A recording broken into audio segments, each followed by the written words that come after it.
Olá, queridos irmãos, queridas irmãs, sejam bem-vindos mais uma vez ao nosso estudo semanal sobre o Livro dos Espíritos, que está se iniciando neste momento. Nós continuaremos agora a estudar a segunda parte do Livro dos Espíritos, segunda parte que tem o título Do Mundo Espírita ou o Mundo dos Espíritos. Ainda estamos estudando o capítulo 1 dos Espíritos. E hoje nós vamos estudar as questões ou os itens que vão de 107 até 113. Continuamos, portanto, a estudar a escala espírita, as duas ordens que nos faltam ainda ser estudadas da escala espírita. Anteriormente estudamos a ordem dos espíritos imperfeitos. Hoje estudaremos os bons espíritos e os espíritos puros. Mas antes de iniciar, como já é de nosso costume, eu convido os queridos irmãos, convido as queridas irmãs a fazermos a nossa prece inicial. Então vamos fechar os nossos olhos, vamos controlar nossos pensamentos, sentimentos, deixando para trás tudo aquilo que nos preocupa, que nos incomoda, para buscarmos a imagem mental do amado Mestre Jesus, para trazermos o Mestre aqui para bem pertinho de nós, deixando com que ele reponha as nossas forças morais, as nossas forças físicas, para que ele abra as portas de nosso pensamento, para que possamos assim compreender bem o estudo de hoje do Livro dos Espíritos e nos sentirmos renovados durante o aprendizado, para que possamos também ter forças para realizarmos a nossa reforma íntima, para trilharmos os caminhos luminosos da caridade, acompanhando o Divino Mestre e amigo rumo à nossa perfeição. Muito obrigado, Senhor Jesus, por todas essas bênçãos, por todas essas graças, e que assim seja. Então, queridos amigos e amigas, podemos agora começar o nosso estudo sobre o Livro dos Espíritos e a gente pode lembrar, para esse nosso início, de conversa, que nós já começamos há algum tempo no livro a refletir, a estudar sobre as diferenças entre os espíritos enquanto individualidades, enquanto seres individuais. Já vimos que o único critério para essa diferenciação é o avanço intelecto-moral que cada um de nós é capaz de conquistar. No estudo anterior, estudamos a terceira ordem da escala espírita e tivemos a oportunidade de identificar que somos espíritos que compõem essa terceira ordem. O nosso grau evolutivo é um grau que está dentro dessa terceira ordem, que é a ordem dos espíritos imperfeitos. A ideia de continuidade, bom, agora a gente vai aprofundar esse estudo com a apresentação das outras duas ordens. Interessante notar que Kardec apresenta para a gente a escala espírita numa, já dando para a gente uma ideia de progresso na escala. Ele começa pela terceira ordem, que é a ordem dos espíritos menos evoluídos. Depois ele vai apresentar no Livro dos Espíritos a segunda e depois a primeira ordem, já nos dando essa ideia de um progresso, né? Começa pela base da pirâmide, como a gente viu aqui no nosso gráfico, e vai se encaminhando para o topo da pirâmide. Então a gente tem já essa ideia de progresso como uma ideia que está aqui como pano de fundo na apresentação da escala. Essa ideia, claro, começará a ser desenvolvida depois no Livro dos Espíritos. Mas a gente já tem essa ideia aqui quando Kardec escolhe apresentar a, a escala dessa forma, né? E reflitamos que a gente precisa ter uma clareza muito grande aqui quando a gente está vendo essa terceira ordem. Muitas pessoas às vezes podem ter uma certa lamentação por serem identificadas aqui como espíritos de terceira ordem, mas notemos que Kardec classificou essa terceira ordem como sendo uma ordem de espíritos imperfeitos e não como sendo uma ordem de espíritos maus, justamente porque nós temos a capacidade de progredir e de chegar à perfeição. todos nós iremos alcançar progresso até a perfeição. Então, problema nenhum em estarmos aqui na terceira ordem. O que vale para nós é o nosso esforço em adquirir o conhecimento necessário e o nosso esforço em justamente melhorar através da reforma íntima e da caridade, para que a gente possa chegar a ordens superiores. Bom, então tendo colocado, né, tendo exposto essa ideia de continuidade, a gente pode começar já a exposição do nosso estudo de hoje pela segunda ordem, a ordem dos bons espíritos. Notemos um detalhe interessante aqui para o nosso estudo, né? Aqui no item 107, lembrando que a gente não tem para a escala espírita as famosas perguntas e respostas, mas um texto corrido de Allan Kardec, né? Um texto sem perguntas e respostas, que apresentam a escala espírita. E esse item 107 não é propriamente a quinta ordem. Vamos voltar aqui à nossa pirâmide. Nós estávamos estudando os espíritos imperfeitos, que estão aqui na base da pirâmide. Estudamos, perdão, da 10ª à 6ª classe, são 5 classes. Aliás, perdão, eu disse que não era a quinta ordem, eu queria dizer que não é a quinta classe. Vamos voltar aqui no texto, né? Olha aqui. O item 107 ainda não é a quinta classe, ele é uma apresentação de características gerais dos bons espíritos. Olha aqui, ó. Então nós temos da 10ª à 6ª classe uma apresentação de Allan Kardec, de classes de espíritos imperfeitos. Aqui a gente está entrando na segunda ordem, que é a ordem dos bons espíritos, mas a gente não está entrando diretamente na quinta classe. Nós estamos entrando no item 107 nas características gerais desses bons espíritos. É isso que Kardec nos trará a partir de agora. Então vamos com o codificador. Características gerais, então: predominância do espírito sobre a matéria, desejo do bem. Olha aqui, as duas características principais apresentadas aqui, logo como ponto de partida, já são marcantes para nós. Porque a primeira e mais profunda diferença que o codificador apresenta entre os espíritos de terceira ordem, que são os espíritos imperfeitos, e os espíritos de segunda ordem, que são os bons espíritos, é a predominância do espírito sobre a matéria. Notemos que aqui a palavra espírito está com E maiúsculo. Predominância do espírito sobre a matéria. E na sequência, desejo do bem. Esses espíritos olham para si mesmos como seres imortais. Se tem algum contato com a matéria, não é esse contato de dependência que nós temos, não é esse contato de exclusividade que nós temos com a matéria. Eles dão importância às coisas materiais, mas como instrumentos para a sua elevação, para o seu progresso espiritual, e não como sendo a única coisa que existe. É uma concepção diferente. É como o carpinteiro, né? Vamos imaginar um carpinteiro. O carpinteiro dá uma importância muito grande ao seu formão, ao seu martelo, ao seu sisal, à sua serra, enfim, às suas ferramentas de trabalho.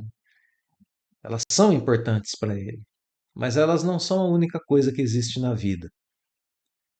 Existem outras coisas que compõem a sua existência e que são mais importantes do que aquelas ferramentas. Ele continua vivo, ele continua existente sem aquelas ferramentas, ele continua tendo recursos, oportunidades sem aquelas ferramentas. Assim é o espírito dessa ordem, o espírito da ordem dos bons espíritos. Ele dá importância às coisas materiais, porque elas têm importância, são obra de Deus. Mas elas não têm a suprema importância, elas não são a única coisa que existe. Elas estão ali como instrumentos, repito, para o progresso deles, o progresso individual, o progresso do espírito. O espírito, a consciência e suas faculdades é aquilo que predomina para eles.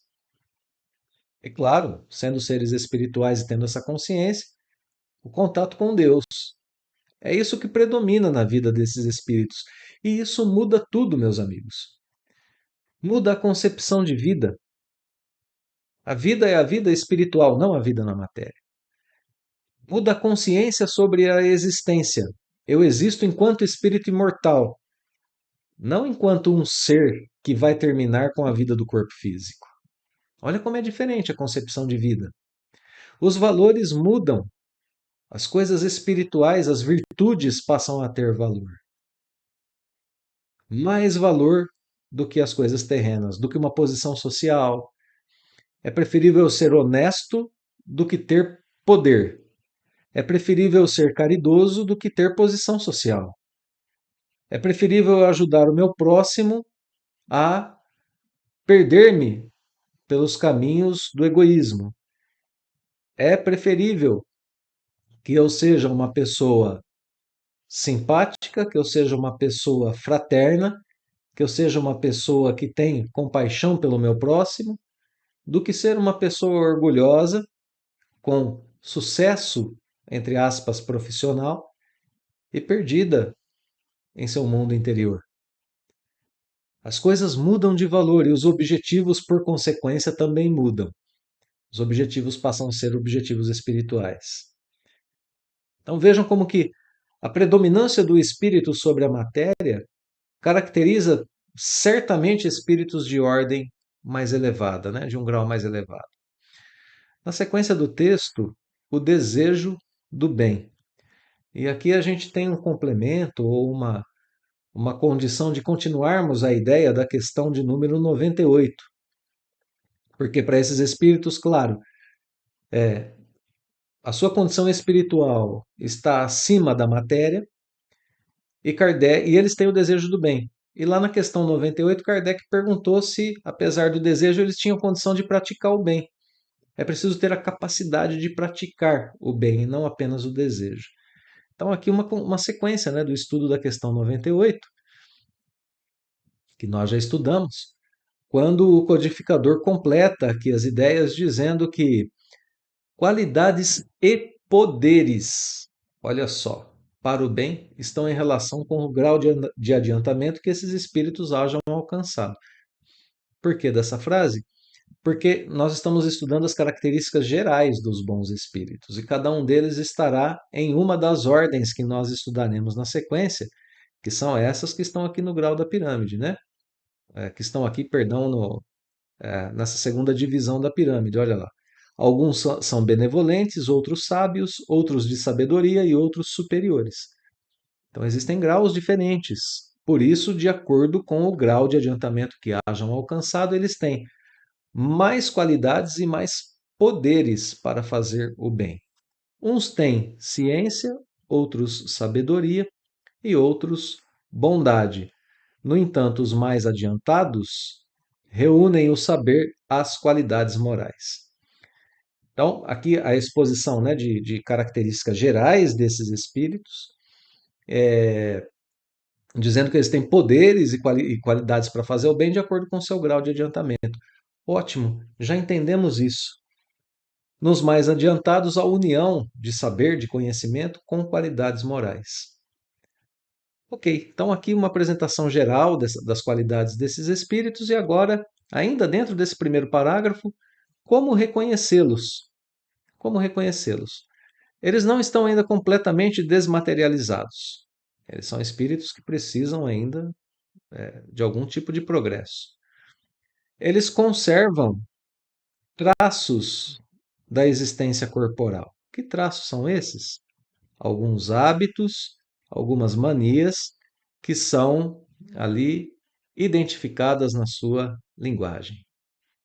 Então são espíritos que ainda têm alguns traços da vida corporal, algumas características da vida corporal. Como que a gente reconhece esses espíritos quando conversamos com eles? Quando eles se aproximam de nós, seja nos trabalhos mediúnicos ou no dia a dia? Pelo seu desejo de fazer o bem, pelas ideias que denotam a predominância do espírito sobre a matéria, e a gente sabe que são bons espíritos porque eles ainda têm alguns hábitos, algumas manias da vida corpórea que a gente pode perceber que estão ali na sua linguagem. Então, esse parágrafo ensina para a gente a reconhecer os bons espíritos, mostrando para a gente as suas características principais. E agora a gente pode passar para o segundo parágrafo, que continua a identificar esses espíritos pelas suas características. Eles compreendem Deus e o infinito e já gozam da felicidade dos bons. A gente já estudou aqui no Livro dos Espíritos que entre nós, espíritos imperfeitos, e esses espíritos, agora a gente percebe aqui um grau de progresso interessante. Voltando, né, ao modo como eu comecei a frase, a gente já estudou aqui no Livro dos Espíritos que nós não temos a capacidade de compreender Deus em sua essência, de compreendermos a natureza íntima de Deus, e nem a compreensão do infinito. São conhecimentos limitados a espíritos imperfeitos como nós. Os bons espíritos já compreendem Deus e já compreendem também o infinito. Então já tem um grau de ciência muito interessante e desejado por nós. E gozam, portanto, da felicidade dos bons espíritos. A gente pode perceber aqui que a diferença entre nós e eles se dá também nas faculdades de conhecer e de sentir que estão mais avançadas, no nosso intelecto e na questão das emoções, que estão mais avançadas do que as nossas. Tem a felicidade dos bons e tem o conhecimento, que compreende Deus e compreende o infinito. Bom, se o conhecimento está caracterizado, né, o conhecimento mais avançado está caracterizado pela capacidade de compreender Deus e o infinito, o que é a felicidade dos bons? Está descrito aqui na sequência do parágrafo. Eles são felizes porque fazem o bem e porque impedem o mal.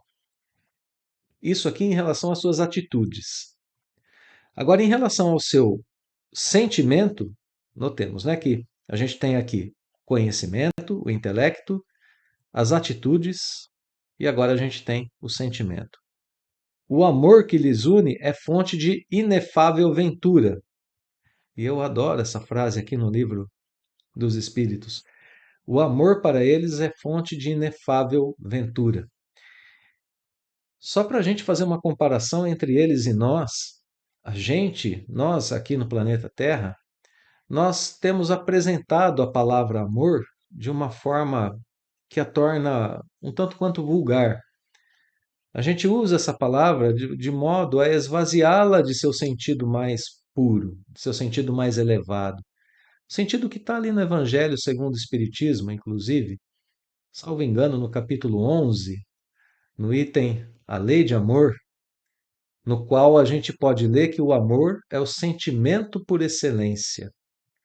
A excelência do sentimento, o ponto mais alto, mais puro, mais sublime, mais elevado do sentimento. É isso que é o amor. E a gente aqui na Terra, a gente diz que a gente adora orquídea, que a gente ama orquídea, que a gente ama sorvete de chocolate, que a gente ama um alimento qualquer, que nós amamos a cor da nossa cortina, a cor da nossa vestimenta, um certo tipo de vestimenta. A gente banaliza a palavra amor e a gente acaba esvaziando essa palavra do seu significado mais sublime, mais elevado, que é de ser esse amor por excelência. Esse amor que é livre de mácula, que é livre de mesclas, que é um amor, que é um sentimento puro e que por isso é fonte inefável de ventura. Ela é fonte de uma alegria, de uma felicidade mais duradoura, mais perene, presente o tempo todo. E agora a gente pode voltar para o texto para explicar essa questão que eu estava dizendo do amor, nosso amor aqui, né? Que a gente trata dessa forma, assim, às vezes um pouco vulgar a palavra, é que justamente porque a gente não tem um entendimento mais sublime do que é esse sentimento. Aquele amor apresentado por Jesus, o amor incondicional a todas as criaturas, é que move a fé que nós temos e precisamos desenvolver. Então, o amor para eles é fonte de inefável ventura, porque não tem a perturbar essa ventura, essa felicidade, Junto com o amor, nem a inveja, nem o remorso, nem nenhuma das más paixões, como, por exemplo, o ciúme que a gente tem de objetos e de pessoas que nós julgamos que são nossas. O amor não é mesclado pelo sentimento de posse que nós ainda temos enquanto espíritos imperfeitos. Por isso o amor para esses espíritos é fonte de alegria, é fonte de felicidade, é fonte de inefável ventura. Essas más paixões e esses sentimentos mais baixos constituem para os espíritos imperfeitos tormento. Olha aqui onde está a fonte de nossas aflições. Estão nas imperfeições do nosso espírito, nas imperfeições de nossa alma. Esses espíritos não têm inveja, ciúme, remorso.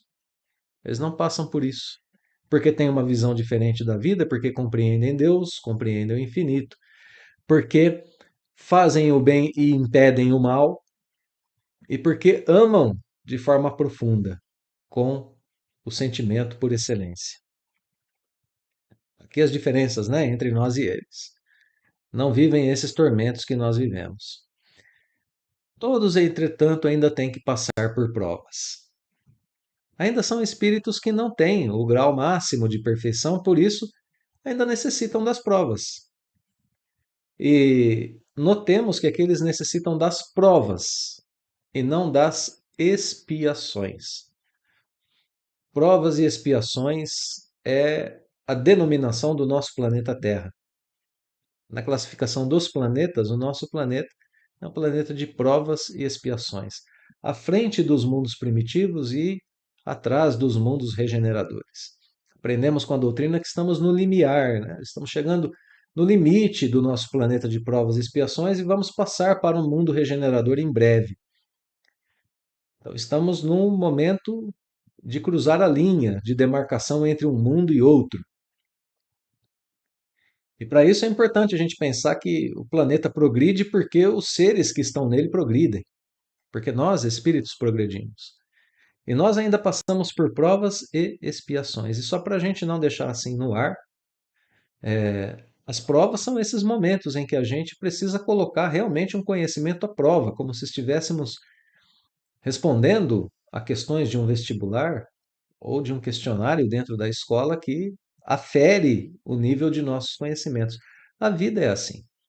Nos traz situações que nem sempre são incômodas, mas que nos levam a escolher, a exercitar o nosso livre-arbítrio de acordo com os conhecimentos que nós já temos sobre moral e sobre ciência, de acordo com aquilo que o nosso espírito, que nós almas encarnados, espíritos encarnados, almas, né, escolhemos aqui na Terra, fazer o bem ou não. Porque olha só, a gente dizia que para esses espíritos muda tudo, muda a concepção de vida, porque mudam os valores, mudam os objetivos, porque para os espíritos bons vale muito mais ter um amigo do que ter uma conta bancária. Vale muito mais ter a condição de ajudar alguém do que uma posição social. Vale muito mais fazer a caridade do que engordar uma conta bancária ou comprar um carro novo. Para eles, a vida é diferente. E essas situações são colocadas para nós, ainda espíritos imperfeitos, como provas, para a gente ver se a gente consegue alcançar esse grau de desapego da matéria e esse grau de caridade, e por consequência, esse grau de progresso. Vale muito mais para a gente nos importarmos com a dor do próximo do que cumprirmos uma rotina estafante, muitas vezes. A visão de vida é diferente. Isso surge para a gente como provas na nossa existência corpórea. Para nós aqui, imperfeitos, eles ainda têm também algumas provas desse tipo. O que eles não têm são as expiações pesadas que nós temos. Expiações no sentido daqueles tormentos profundos que chegam em nossa existência e que muitas vezes nos causam a revolta contra as leis da vida e contra Deus, porque a gente não compreende aquilo que está acontecendo. que a gente não entende que aquele momento de aflição é um momento de aprendizado e reajuste com a lei divina. Os bons espíritos passam por provas. Nós ainda vivemos provas e expiações, como o roteiro para o nosso progresso. Bom, com isso, a gente pode entender que esse segundo parágrafo traz aqui a condição dos bons espíritos em relação à sua vida íntima, né? Em relação à sua vida consigo mesmos. Questão de como eles trabalham o seu intelecto, como trabalham as suas ações, como trabalham os seus sentimentos, o seu amor. E na relação conosco? Agora vem a relação com os homens, enquanto eles são espíritos desencarnados, no parágrafo 3. Como espíritos, suscitam bons pensamentos, desviam os homens da senda do mal, protegem a vida daqueles que se mostram dignos disso, neutralizam a influência dos espíritos imperfeitos sobre aqueles a quem não lhes é grato sofrê-la. Bom, então aqui eles enquanto espíritos apenas, né, desencarnados, fora do mundo corpóreo. Quando encarnados, olha só, existem espíritos, bons espíritos encarnados, bondosos, benevolentes com seus semelhantes. Não são movidos por orgulho, nem por egoísmo, nem por ambição. Não experimentam ódio, rancor, inveja ou ciúme e fazem o bem pelo bem. Eu gostaria de, se vocês me permitem, queridos, eu gostaria de retomar essa leitura. Prestemos atenção na condição desses espíritos enquanto encarnados. Olha só, não são movidos por orgulho, nem por egoísmo, nem por ambição. Eles, se existe algum resquício de orgulho, egoísmo ou ambição, não é suficiente para mover as suas atitudes, como eu dizia agora há pouco. Se eles tiverem que escolher entre engordar a conta bancária e fazer a caridade, eles vão fazer a caridade. Eles não se movem por orgulho nem por egoísmo.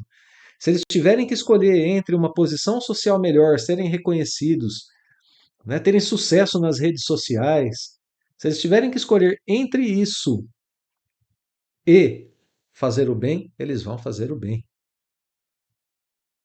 Olha só, se eles tiverem que escolher entre as coisas materiais e o bem-estar do próximo, eles vão escolher o bem-estar do próximo. Não são movidos por esses sentimentos inferiores. E, portanto, eles não experimentam ódio, não experimentam rancor, não experimentam inveja, nem ciúme, e fazem o bem pelo bem. Quando a gente olha para essa situação dos bons espíritos aqui na escala espírita, acho que muitos de nós somos tentados a pensar que viver isso para a gente, com perdão da expressão, já seria viver o paraíso. Se a gente tivesse livre, né, do nosso ódio, do nosso rancor, das nossas mágoas, da nossa inveja, do nosso ciúme, quanto que seria melhor a nossa existência? Se a gente já tivesse compreensão sobre Deus, se já fizéssemos o bem e pedíssemos o mal, isso dá uma ideia para a gente que é um grau assim máximo de perfeição e como é consolador e incentivador o estudo do Livro dos Espíritos, porque aqui, meus amigos, meus irmãos, é o começo da felicidade. É o início de uma felicidade sem máculas. A felicidade plena está no grau dos espíritos puros que a gente vai estudar daqui a pouco. Então, olha só como que isso é para a gente um incentivo enorme para que a gente possa cuidar das nossas imperfeições, para chegar nesse estágio de vivermos uma vida mais plena e mais perto, mais próxima de Deus e do nosso próximo, enquanto espíritos que fazem a caridade. Que incentivo nos traz o Livro dos Espíritos quando a gente estuda a escala espírita? Como ele abre as nossas mentes, os nossos olhos. Assim, as relações dos bons espíritos com o mundo corpóreo, né? No quarto parágrafo, Kardec apenas apenas entre aspas, né? Vai dizer para a gente que diferentes culturas consideram esses espíritos como sendo bons gênios, gênios protetores, espíritos do bem. Essa análise é importante aqui nesse parágrafo 4, porque serve para aproximar o espiritismo de outras culturas e serve também para o nosso intelecto, pois a gente passa a perceber aqui que essa presença espiritual sempre esteve marcada em toda a história humana, sempre foi percebida por todas as culturas da humanidade, por todos os povos, e que o Espiritismo vem agora apresentar de uma forma coerente, de uma forma racional, de uma forma científica, né, filosófica, a presença desses espíritos nos acompanhando durante toda a nossa jornada terrena. Bom, na sequência, Kardec vai apresentar então os quatro grupos ou quatro classes dos bons espíritos pelas quais a gente vai passar agora. Então, a quinta classe, espíritos benévolos, a bondade neles é a qualidade predominante. Espíritos benévolos são aqueles que têm como qualidade predominante a bondade. Progrediram mais no sentido moral, perdão, deixa eu marcar aqui direitinho, pronto, mais no sentido moral do que no sentido intelectual. Esses são a base da pirâmide no que diz respeito aos espíritos de segunda ordem. Olha aqui, agora sim, a quinta classe, né? Espíritos benevolentes. Depois da apresentação geral, a quinta classe, espíritos benevolentes. Esses são os menos avançados da classe dos bons espíritos. Vamos subindo na escala. Quarta classe, espíritos sábios. Esses têm como característica principal a amplitude de seus conhecimentos. Preocupam-se, menos com questões morais do que com as questões de natureza científica. Mas ainda assim só encaram a ciência do ponto de vista da sua utilidade. Então a diferença entre a quarta e a quinta classe é o intelecto mais avançado. E aqui a gente poderia fazer a seguinte pergunta: por que motivo Allan Kardec classifica esses espíritos como sendo superiores aos benévolos? Bom, vamos começar a pensar da seguinte forma para responder essa questão. Na comparação entre esses espíritos dessa classe aqui e os pseudo-sábios, que são espíritos da ordem dos espíritos imperfeitos, né? São uma classe da ordem dos espíritos imperfeitos. Voltemos aqui na nossa pirâmide, né? Olha aqui, ó, são a oitava classe dos imperfeitos, os pseudo-sábios. Os pseudo-sábios se diferenciam desses espíritos dos sábios pela consciência do conhecimento. Os pseudo-sábios pensam que sabem mais do que sabem. E por isso eles têm o orgulho como empecilho, como obstáculo ao seu progresso. Os sábios não têm esse orgulho. Pelo contrário, eles só encaram a ciência pela sua utilidade. Acabam por fazer sempre o bem quando colocam em prática os seus conhecimentos, porque não são movidos por paixões como a vaidade, egoísmo, orgulho. Então podemos concluir que com seus conhecimentos eles sempre fazem o bem, pois agem com conhecimento de causa, né? Olha só, da comparação entre essas duas classes, a gente pode concluir agora o seguinte: com conhecimentos limitados, com conhecimentos limitados, a vontade de fazer o bem talvez nem sempre se efetive. Eles são bons, eles têm vontade de fazer o bem, os de quinta classe aqui. Mas talvez, sem conhecimento para fazer o bem efetivo, talvez eles nem sempre consigam. O espírito deseja e quer fazer o bem, são bondosos. Mas talvez a sua atitude não traduza todo o bem possível de ser realizado, pois não tem conhecimento para avaliar o que é melhor de ser feito. Enquanto que os espíritos de quarta classe, embora não tenham se preocupado em avançar tanto moralmente, né, a gente lembra, eles são espíritos que encaram a ciência do ponto da sua utilidade e acabam por produzir o bem com seus conhecimentos. Porque também não são dominados por paixões dos espíritos imperfeitos, como a gente acabou de citar aqui, o orgulho. Então, por isso, eles estão em um grauzinho acima, porque o conhecimento dá a eles uma condição de aplicação que denota o bem sendo realizado. Vamos seguindo, né? Terceira classe, espíritos de sabedoria. Olha só que diferença, hein? palavra sabedoria aqui em contraposição com a palavra conhecimento. Terceira classe, espíritos de sabedoria, as qualidades morais da ordem mais elevada são o que os caracteriza, as qualidades morais da ordem mais elevada. Sem possuírem ilimitados conhecimentos, são dotados de uma capacidade intelectual que lhes faculta juízo reto sobre os homens e as coisas. Que maravilha essa terceira classe, não é?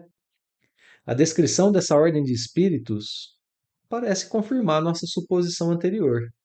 Esses espíritos unem moral e conhecimento e por isso são mais capazes de fazer o bem. Julgam melhor, têm um juízo reto sobre os homens e as coisas e aplicam o seu conhecimento e sua vontade de fazer o bem de forma mais correta.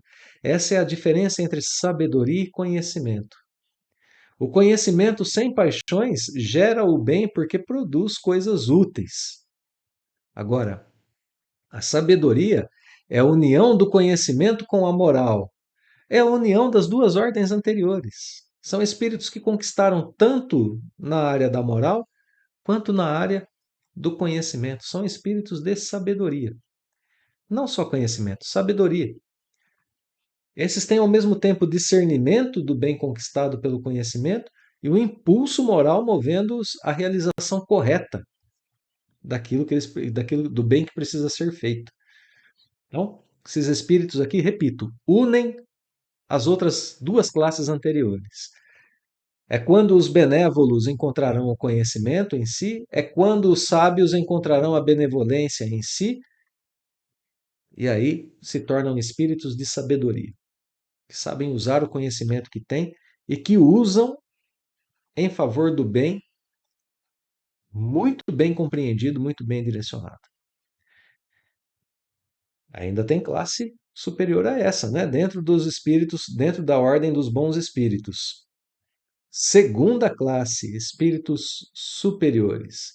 Esses reúnem ciência, sabedoria e bondade. Aqui Kardec apresenta para a gente as três grandes qualidades, virtudes, né, que a gente tem que desenvolver: ciência, sabedoria e bondade. E depois, pouco a gente tem para comentar, né, a respeito dessa classificação, dessa apresentação que Kardec faz para a gente aqui. Inclusive com a diferença de vocabulário que Kardec põe aqui, né? Ciência e sabedoria. Então, conhecimento e sabedoria. E bondade, a movê-los, né? Então, pouco a gente tem para comentar dessas virtudes, porque a gente percebe que eles são espíritos dessa segunda classe, superiores, são espíritos que conquistaram já um tanto a mais do que os da ordem anterior, reunindo em si agora a excelência, né, da bondade, da sabedoria e da ciência. Que interessante isso, né? Os espíritos sábios possuem a ciência, o conhecimento. Os de sabedoria unem conhecimento e qualidades morais. Esses aqui expressam a excelência das ordens anteriores, ciência, sabedoria e bondade. São a soma e a melhor expressão das classes anteriores, dentro dos espíritos bons, né? E aí, na sequência, a gente vai ver como que a gente identifica esses espíritos superiores. Sabem por quê, meus irmãos, que a gente aprende a identificar esses espíritos superiores? Justamente pelo motivo. Esse é o motivo da escala espírita, né? Identificar o grau de elevação dos espíritos. Para que a gente identifica isso? Para lermos em nossos pensamentos o tipo de espírito que está se comunicando conosco. O tempo todo eles se comunicam. A gente tem aqueles pensamentos, às vezes em terceira pessoa, né? Faça isso, olhe para aquilo, vá a tal lugar. Normalmente são pensamentos externos que chegam para nós através da nossa comunicação com espíritos, mesmo que não sejamos médiuns ostensivos. Então, para a gente poder identificar qual é o tipo de sugestão que está nos sendo dada, se esse pensamento é próprio nosso ou não é, para que a gente avalie isso o tempo todo. Na época da codificação, teve um papel importantíssimo essa sabedoria de Kardec, em relação à identificação dos espíritos. Lembramos, né? No nosso primeiro estudo, a gente viu que os espíritos superiores ditaram a codificação a Allan Kardec. Esses espíritos aqui são os espíritos que ditaram a codificação, os que reúnem em si ciência, sabedoria e bondade.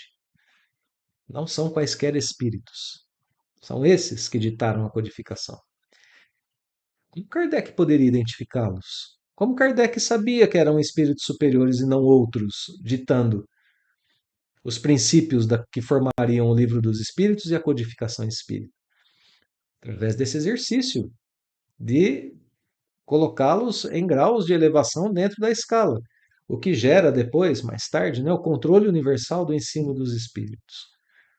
Meios de identificação dos espíritos que se comunicam conosco em nossas reuniões mediúnicas, tentando ou nos elevar ou nos enganar.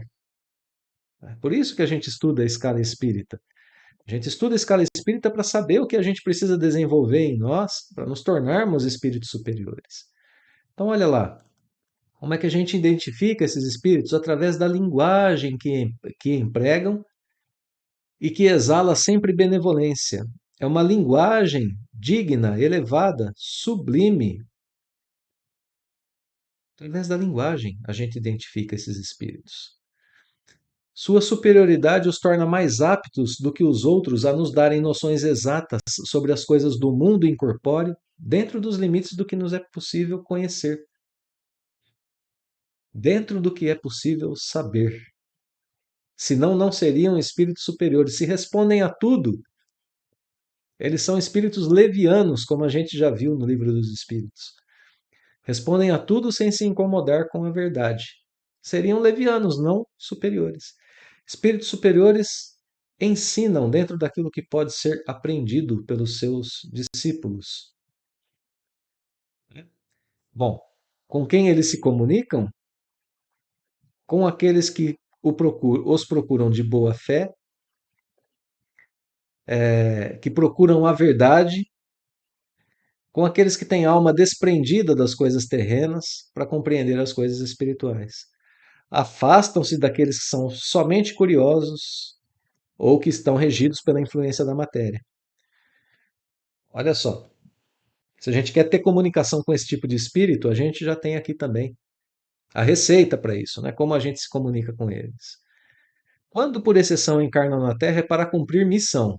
Não passam mais, portanto, nem por provas, nem por expiações. Estão em missão de progresso. E então nos oferecem o tipo da perfeição a que a humanidade pode aspirar nesse mundo. Então, a gente fica um pouco difícil da gente encontrar exemplo de espíritos superiores encarnados aqui na Terra para gente citar assim nesse momento, né? Ou se a gente buscar na memória, às vezes pode ficar difícil para a gente encontrar esses exemplos. Era isso que a gente queria dizer, né? Se a gente pode encontrar exemplos de espíritos de terceira ordem aqui com muita frequência na Terra, né? Somos a esmagadora maioria aqui, os espíritos imperfeitos. Quando a gente procura encontrar bons espíritos, já vai ficando cada vez mais raro de encontrarmos a presença deles, embora tenhamos, né? A gente pode pensar em diversos espíritos que passaram por aqui que tiveram características acentuadas de bons espíritos. Um Francisco Cândido Xavier, um Divaldo Pereira Franco, uma Madre Teresa de Calcutá, uma Irmã Dulce, entre tantos outros que tiveram características, em maior ou menor grau, dessas apontadas aqui como sendo características de bons espíritos. Agora, quando a gente chega em espíritos superiores, encarnados aqui na Terra, vai ficando um pouquinho mais difícil da gente encontrar, né? Da gente poder pensar. Não que não estejam por aqui cumprindo as suas missões, muitas vezes em humildade e, portanto, ali um tanto quanto escondidos dos olhos das grandes massas. Outros não, outros chegam mesmo com esse poder de transformação. Muitas vezes em momentos desse que nós vivemos aqui no planeta de transformação, né? De passagem, de progresso de um mundo para outro. Chico Xavier dizia, inclusive, que vamos viver esse momento em que espíritos virão para o avanço da ciência, para o avanço das artes. Serão espíritos de grau de progresso já bastante notável, né? Para nos ajudar com essas questões. Então a gente percebe que quanto mais a gente sobe na escala, mais difícil fica da gente encontrar espíritos de alto grau de progresso encarnados na Terra. O que não significa que a gente não possa pensar em alguns deles nos ajudando do lado de lá para cá. Por exemplo, o Espírito Emmanuel, Joana de Ângeles, Santo Agostinho, Santo Agostinho mostrando um progresso enorme para nós, né? Paulo de Tarso, entre tantos outros. Santo Agostinho, inclusive, com uma jornada que nos inspira muito, porque a gente sabe, através do seu livro Confissões, sua autobiografia, né, que Agostinho vivia muito mais inclinado aos seus vícios e imperfeições e excluía de si a, a possibilidade de uma vida voltada a Deus e ao progresso moral.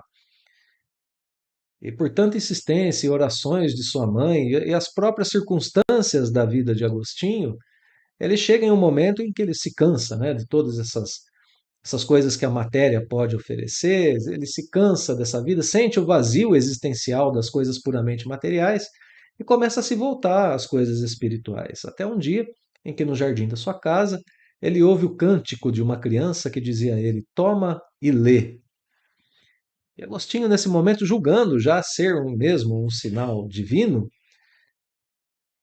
toma o livro que tem as epístolas de Paulo e abre justamente na carta aos Romanos. E lê algo do tipo: Não te entregue em orgias e bebedeiras, nem à devassidão e libertinagem, nem nas rixas, nem aos ciúmes, mas revesti-vos do Senhor Jesus Cristo. E ele, tocado por esse sentimento, por esse momento, transforma a sua vida e transforma profundamente a sua existência, se transformando em Agostinho, né? Esse ícone da igreja, esse ícone da transformação espiritual, esse ícone do progresso espiritual. Mais tarde, trabalhando arduamente pela propagação do espiritismo, inclusive, trazendo várias comunicações para nós espíritas, no Evangelho segundo o Espiritismo, trazendo direcionamentos a Allan Kardec, se comunicando, como o próprio Kardec diz, em diversos lugares durante ali aquele fervilhar do século XIX, onde nascia a doutrina espírita. Espírito atuante pela propagação do espiritismo, porque conheceu, porque experienciou, porque experimentou, porque galgou a sua própria reforma, porque soube aproveitar esses ensinamentos da doutrina, os ensinamentos cristãos de elevação espiritual, né? Colocando os ensinamentos do Cristo à frente das coisas materiais, à frente das inclinações e dos vícios. Tanto é assim que Santo Agostinho nos ajuda muito nesse caminho. A gente tem aqui no Livro dos Espíritos, na questão 919A, que nós vamos estudar pormenorizadamente, né, no futuro, um roteiro de Santo Agostinho para conquistarmos o nosso autoconhecimento e, por consequência, o nosso progresso. Kardec pergunta, né, como a gente faz para conquistar esse autoconhecimento? E Agostinho responde na questão 919A: Fazei o que eu fazia quando vivi na terra. E aí ele discorre, né, sobre o seu hábito, sobre a sua forma de fazer a reforma íntima e o autoconhecimento. Ele fala assim, olha, sim, em termos gerais, né, depois a gente vai estudar isso com calma. Eu interrogava a minha própria consciência, perguntando se fiz o mal para alguém, se alguém podia se queixar de mim, se tinha algo bem que eu podia fazer e deixei de fazer. Enfim, é, se alguma coisa tinha a me censurar naquele dia? Se eu voltasse para o plano espiritual nesse momento, se eu tinha ficado em débito com a vida, então fazia esse exame, convidando o seu anjo guardião a auxiliá-lo, julgando as suas ações como se fossem praticadas por outros, não é? Para que ele não errasse em seu julgamento, e assim por diante. E Agostinho nos dá o exemplo, enquanto encarnado, de transformação e nos dá o caminho, já vindo do mundo incorpóreo para cá, para que a gente conquiste essa elevação, para chegarmos a graus superiores da escala espírita, para vivermos essa felicidade sem mácula, para vivermos a questão do amor puro, do amor sublime, do amor em alta elevação, para conquistarmos aos poucos ciência, sabedoria e bondade. Então a gente pode ter, sim, a gente pode pensar em espíritos superiores e na possibilidade, olha que beleza que é o espiritismo, que Deus nos dá de convivermos com esses espíritos, se nós estivermos na condição daqueles que procuram a verdade de boa fé e para conhecimento, para avanço das coisas espirituais, as condições colocadas aqui para nós na Terra, para termos comunicações com espíritos superiores, esses espíritos que nos trazem ciência, sabedoria e bondade. Excelente, não é? Bom, tendo abordado dessa forma, tendo dito isso, a gente pode passar à primeira ordem da escala espírita e encerrar o nosso estudo de hoje, que a primeira ordem é a ordem dos espíritos puros e que é curtinha, mas extremamente profunda. Primeiramente, caracteres gerais, como a gente já viu, né? Nenhuma influência da matéria. Isso diferencia os espíritos puros dos espíritos bons, ou dos bons espíritos, melhor dizendo. Nenhuma influência da matéria. Os bons espíritos ainda guardam, a gente lembra, né? Algumas manias, alguma coisa na sua linguagem, alguns hábitos da vida material. Espíritos puros, não. Nenhuma influência da matéria. Superioridade intelectual e moral absoluta com relação aos espíritos das outras ordens todas. Superioridade intelectual e moral absoluta. Descrição dos espíritos da primeira classe e classe única dos espíritos perfeitos, né, dos espíritos puros.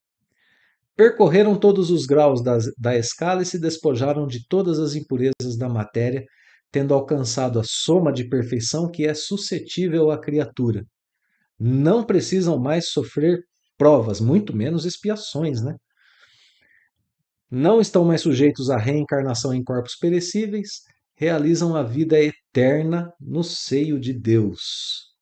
Então, nas características gerais, a gente já identifica as condições de uma condição espiritual plena, né? A desmaterialização, saiu a palavra, né? Demorou, mas saiu. Completa é a diferença fundamental quanto aos da ordem anterior. Aqui a gente está vendo a consequência agora. Por que são assim? Porque conquistaram a perfeição possível. Não precisam mais de provas nem expiações. Realizam a vida eterna no seio de Deus. O que é isso, né? É gozar de inalterável felicidade, felicidade plena o tempo todo. Porque não estão submetidos às necessidades nem vicissitudes da vida material. Essa felicidade não é de ociosidade monótona a transcorrer em perpétua contemplação. Não é aquele céu do anjinho tocando harpa na nuvem por toda a eternidade. Isso seria chato, né? Isso seria maçante. Não estão isolados dos homens. São mensageiros e ministros de Deus, cujas ordens executam para a manutenção da harmonia universal. Estão trabalhando. Isso é realizar a vida eterna no seio de Deus. Estão em contato com espíritos imperfeitos, com bons espíritos, com os espíritos das outras ordens, fazendo a vontade de Deus. Assistem os homens em suas aflições. Podem os homens pôr-se em comunicação com eles, mas extremamente presunçoso seria quem pretendesse constantemente sobre as suas ordens. Então, esses são os espíritos de primeira classe, os espíritos puros. Todas as perfeições, sem sofrimento, trabalhando no seio de Deus em favor do progresso e da manutenção do universo todo. Detalhe importantíssimo e consolador para nós: podemos estar em contato com eles. Podemos, basta querer. Se nós procurávamos exemplos de espíritos superiores, de espíritos imperfeitos, de espíritos bons, de bons espíritos, aqui nos resta procurar também um exemplo de um espírito puro, de mais alta ordem, e o exemplo aqui é Jesus. Esteve conosco encarnado na Terra, está conosco como governador do planeta no plano espiritual, o tempo todo presente com a humanidade terrena. Podemos entrar em contato com ele. Jesus está para nós à distância de um pensamento, à distância de uma prece, à distância de um sentimento de amor, à distância de uma atitude de caridade, à distância de um sorriso, à distância de um braço que soergue, de um braço que abraça. Essa é a distância que nós temos do Cristo. O Cristo não está isolado de nós. Ele está no mundo, vivo em sua doutrina e vivo em cada cristão que tenta, pelo menos, praticá-la, que se esforça por conhecê-la, que busca o seu progresso moral. O Cristo está conosco, jamais nos deixou, desde os primórdios da existência terrena, até o momento em que possamos, exatamente como Paulo de Tarso, nos aproximarmos de seus braços amorosos e sermos alegremente recebidos depois da tarefa bem cumprida. Jesus, esse Espírito que passou aqui pelo corpo próprio de um mundo de provas e expiações, a nos guiar, a nos inspirar, a nos ensinar. O governador espiritual do orbe, já contemplando a vida no seio de Deus, abre mão de sua situação plena com o Pai no plano espiritual para vestir o humilde corpo de carne, para não nos deixar desamparados, para nos socorrer, para nos preparar para o futuro, para depois enviar o Consolador prometido, que continuaria sua tarefa de elucidação dos homens, de trilhar do bom caminho, de abertura de nossos corações, de o expandir de nossas mentes, do progresso de nossos espíritos. E Jesus, aqui na terra, cura, salva, protege, orienta e segue aos altos patamares da vida espiritual, deixando seu coração e sua doutrina em nossas mãos, para que nós fizéssemos dela o melhor que pudéssemos.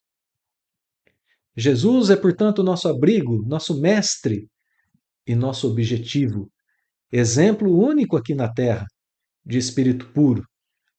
É nosso abrigo, é nosso amigo, é nosso mestre e é nosso objetivo. Queremos chegar a ser como ele.